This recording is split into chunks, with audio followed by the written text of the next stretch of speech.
Hey everybody, I'm Brendan72Mo.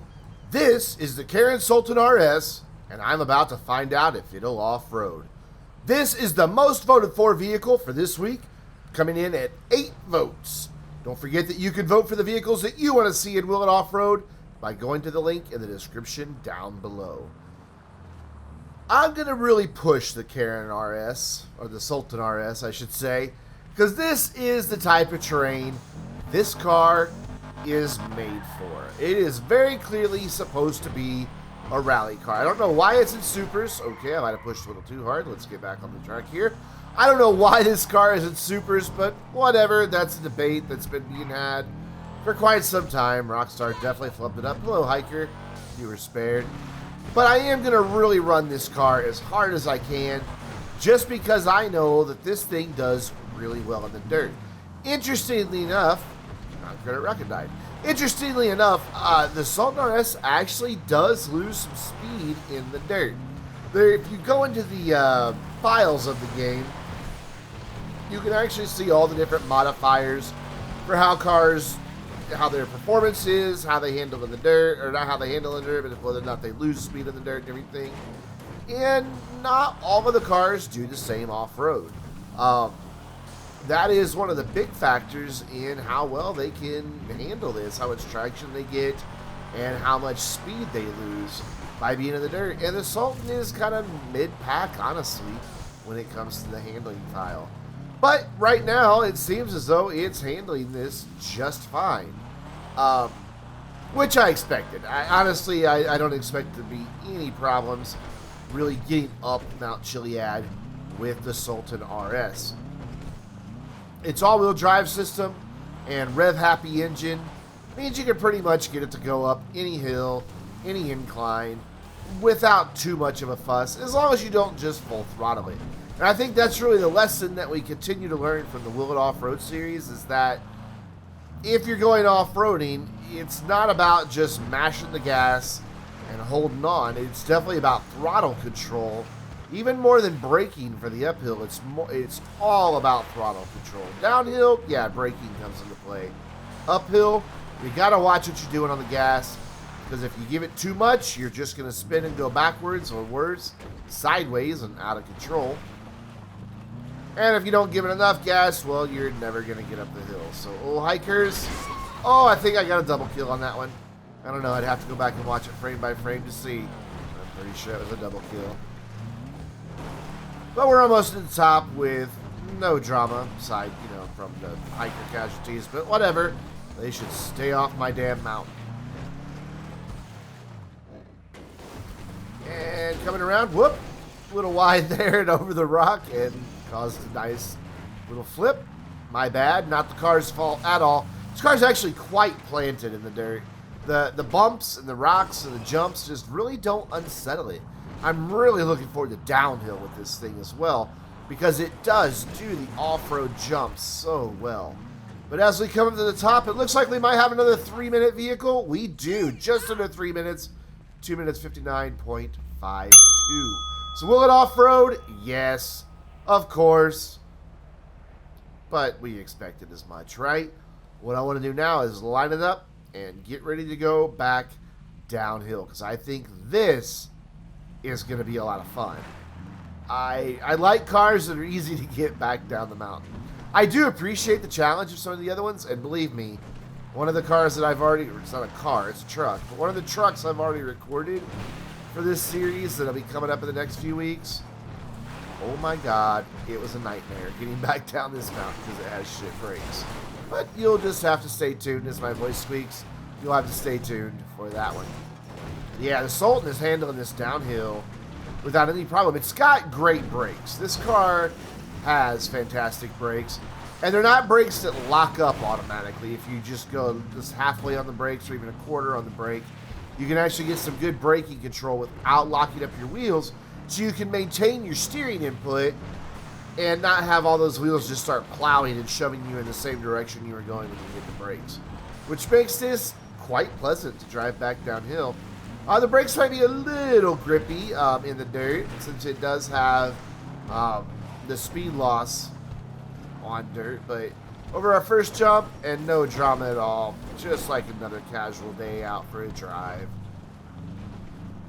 Not really getting too heavy on the throttle here, just because this car does accelerate pretty quick. I know it doesn't have the top speed to really compete in the Supers class. Another jump, no drama. But I'm staying off the throttle because this car's rev-happy engine does kind of cause it to accelerate pretty quick. Another jump, and no drama. Again, it just lands and goes. It's one of the things I love about the Sultan RS, is that it just absorbs the bumps and the jumps with no problems whatsoever. This is effortless. This is actually quite enjoyable. The back end started to get away from me a little bit there. All I had to do is just lift off the brakes, touch the throttle just a little bit, and it got right back in line. No drama, no fuss. Really one of the easiest off-roaders so far in this series. Coming around to the tree that I always hit. Will I hit it again? Yeah. Okay. We need to give that tree a name, because I think all but 2 or 3 vehicles have nailed that tree. And we're back down on the pavement, so let's open her up a little bit here. Coming around our final couple bends with a descent time of around 240, looks like. China. Oh, 238.36, and that was quite the way to stop. So let's go back to the top, throw it off the mountain, see how it does for damage. Here we go. So far, pretty easy to control. Getting away from me a little bit. No, but now it's easy to control, but its lightweight is kind of causing it to get thrown around a little bit. Did I see a body part come off already? Maybe not. I couldn't tell. I thought I saw something come off already. But, oh, definitely there I saw something fly off. What was that? Well, there went the hood, for sure. Oh, we lost the fender. All right. So we've lost some windows. Ooh, took some health off the character there. That was quite the impact. So, yeah, it is. I am able to get this car back under control, but because of its lightweight, it is getting bounced around. And once again, we have a car going down on its roof instead of its wheels. Not a lot you can do about that when you're going downhill. There we go. All right. Once it's sliding on its roof, it's difficult to get the car to rock while it's still sliding. And we're back on the roof. Just the way the physics are in the game, the cars just don't want to flip back over if they're in motion. And for some reason, sliding on your roof downhill counts as being in motion, which cracks me up. But we're almost down here. The car has taken quite a bit of cosmetic damage, but it looks like as far as structurally, everything is pretty damn sound. Really, am I stuck in this thing again? Burn out, get through. There we go. I think that's the 3rd vehicle I've gotten stuck in that culvert. So up this final little incline, around the wood pile, for a downhill time of 1:44.11. And now let's take a look at our damage. Most of our lights, most of our windows, front bumper, the left front fender, and the hood are gone. I know it looks like all the lights are out, but the one brake light in the back, if you rewind just a few seconds, you'll see is still working. Interestingly enough, those rally lights look like they're intact, but they're not working. I double-checked, turned on the high beams, and nothing. So next, the Obey Rocoto. Only the 2nd SUV that we've tested so far in Will It Off-Road, and the 2nd most voted for vehicle for this week with 6 votes. Right now, the Brigade, the Exemplar, and the Rusty Rebel are leading the way for votes for next week. Of course, you can always change that if you go to the link in the description down below. Vote as many times as you want. I don't really care. It's not a democracy. I just want to hear input from you guys about what you want to see. And man, if you're passionate enough that you want to see a certain car that makes you vote for it 24 times, you know what? Go for it. I don't mind at all. So we're heading up off-road, off-road, up the hill. Yeah, off-road, up the hill. And so far, the Rocoto is fine. It doesn't have a whole lot of power, so we're not able to get as much speed as I would maybe like to see, but it's also not really struggling. Even though it doesn't have a great deal of power, we're able to get some speed through here. Yeah, this is pretty pleasant. Honestly, I don't have a lot of seat time in the Rocoto. I owned one in story mode back in the 360 days. Hello, hiker. Goodbye, hiker.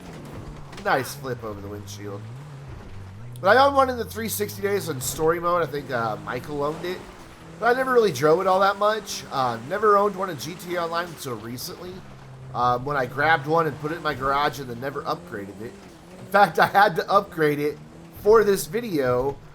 And I realized about halfway through this, I forgot to put insurance on it.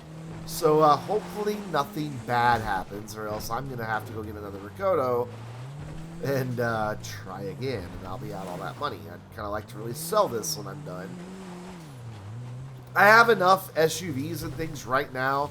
The Rocoto just doesn't really have enough customization options for me to want to keep it. Though I am impressed with its off-road performance. I mean, this is just absolutely easy. It's not fast off-road, but it's also not out of control. I mean, this is a good balance. I'm not having any trouble whatsoever getting this thing to go up this mountain. But since I don't have a whole lot of seat time with this car, I don't know what to expect going back downhill. And downhill, believe it or not, is the bigger challenge. Uphill, it's just whether or not the car has enough grunt to get up there. Hikers, hikers, hikers. Oh, that was definitely a double kill. Yes, it was. Carrying a wanted level all the way up the mountain. Ooh, careful, don't go off the side. That jump was a little bit unsettling. It's because I was going into the angle a little bit wrong. Can't really blame that on the SUV at all. The Rocoto's not bouncing around. I honestly expected kind of a bouncy ride here, but this is... It's nice and planted. Solid over the bumps. Maintains traction. Going uphill and turning.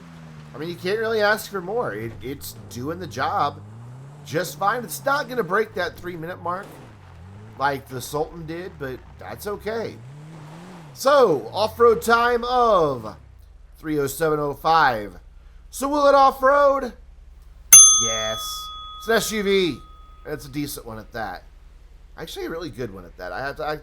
It's a good SUV. It just doesn't have a whole lot of personality, so I'm not going to keep it very long. But let's head back downhill. This is our controlled descent.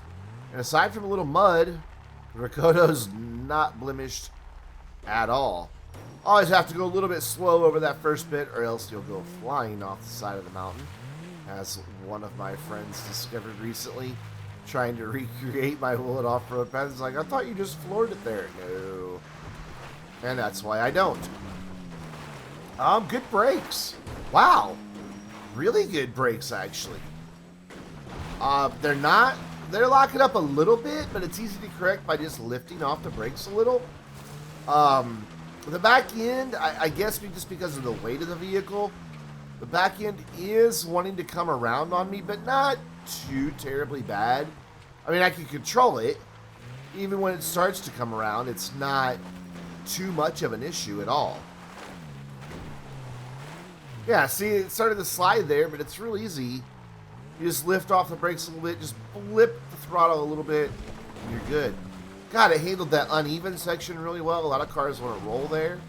And I always try to get 2 wheels on one side and 2 wheels on the other. First jump was a little bit bouncy, but I might have been carrying a bit too much speed for this vehicle. That's the downside of some of these cars that I don't have a lot of seat time in, is that I might not get the best numbers since I'm not that familiar with it. I don't do practice runs on this at all. I just take them up the mountain and go. Let's see how it does over this jump. Again, on the landing, it wants to kind of wiggle around, but if you're expecting it, it's easy to get back under control. Oh, but this one, oh shit, too much speed off of there. Yep. Gosh, yeah, it just didn't want to slow down enough for me there.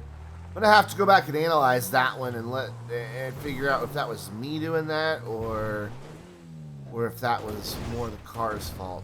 Guys, let me know in the comments down below what that looked like to you. I don't know. It felt more like the car to me, but I'm not really sure. I'll just have to go back and look at it a few times. Of course, it did give us a little bit of damage, but man, we're picking up some speed here through the dirt. I did not look at the handling files for this particular SUV, as I nearly missed my turn and nail a different tree. But I didn't look at the handling files, so I'm not sure if this vehicle maintains its speed. There's the tree I always hit. I'm not sure if this vehicle maintains its speed off-road or not. No, don't fall off there. Come on. There we go. Saved it. Not the best control downhill, but also not the worst. I mean, oh, God, I way overshot that. I was expecting it to handle that corner much better. Overall, I'd say it's a fairly average for downhill vehicle. The uphill was quite easy, but downhill... Oh, hey, Commander. Commander appears to have murdered somebody. With a downhill control descent of 307.31. Let's take it back up, where Commander Hobo is right behind me. You can see his headlights on my bumper. And see how this thing does with damage. As I take a drink of water.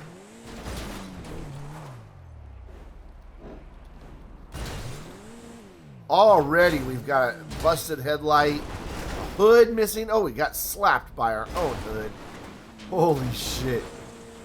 Wonder how Commander's doing behind me there.